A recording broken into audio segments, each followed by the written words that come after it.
Welcome to my Digital Educator YouTube channel. ভিডিওটোৰ যোগেদি দিব বিচাৰিছো শিক্ষা বিভাগ তথা শিক্ষকসকলৰ বাবে এটা বেয়া খবৰ। শিক্ষা হেতু এপত এবসেন্ট থকা একাংশ শিক্ষকৰ ক্ষেত্ৰত আহিছে এখন গুৰুত্বপূৰ্ণ নিৰ্দেশনা। একাংশ শিক্ষকৰ দৰমহা হল্ড কৰাৰ বাবে আহিছে এই নিৰ্দেশনা। 4907 গৰাকী শিক্ষকৰ দৰমহা হল্ড কৰাৰ বাবে আহিছে নিৰ্দেশনা। এইসকল শিক্ষকে বহুদিনৰ পৰা শিক্ষা হেতুত এবসেন্ট থকাৰ কথা উল্লেখ কৰিছে। ইয়াতে চাওক নটিফিকেশ্যনখন from secretary to the government of Assam জিলাসমূহৰ এডিশ্যনেল ডিষ্ট্ৰিক্ট কমিশ্যনাৰলৈ আহিছে।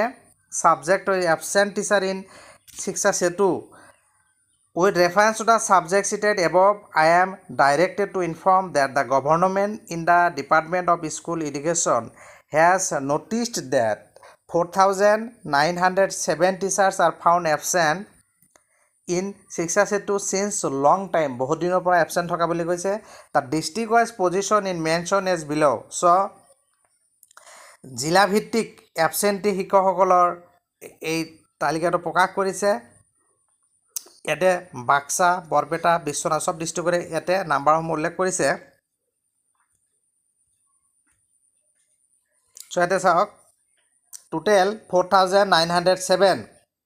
You are hereby requested to physically verify the existence of all such teachers along with inspector of school DWO and submit report of absence with reason by 5th July 2024 অৰ্থাৎ জুলাইৰ 5 তাৰিখৰ ভিতৰত এবসেন্টৰ কাৰণসমূহ উল্লেখ কৰি report submit কৰিব কৈছে। Without fail the list of teachers is includes. So' লিষ্টসমূহ উল্লেখ ইনক্ল'জ কৰিছে। It is to be mention that the salary of this teachers may be keep on hold till the submission of report. So' report submit নোহোৱালৈকে এইসমূহ শিক্ষকৰ দৰমহা hold ৰখাৰ নিৰ্দেশ দিছে। চ' ভিডিওটো এইখিনি আছিলে। ভিডিঅ'টো ভাল লাগিলে লাইক আৰু শ্বেয়াৰ কৰিব আৰু এনেকুৱা ধৰণৰ গুৰুত্বপূৰ্ণ বা বাতৰিৰ বাবে যিসকলে চেনেলটো এতিয়াও ছাবস্ক্ৰাইব কৰা নাই চেনেলটো ছাবস্ক্ৰাইব কৰি নটিফিকেশ্যন বেলটো অল কৰি দিব। Thank U.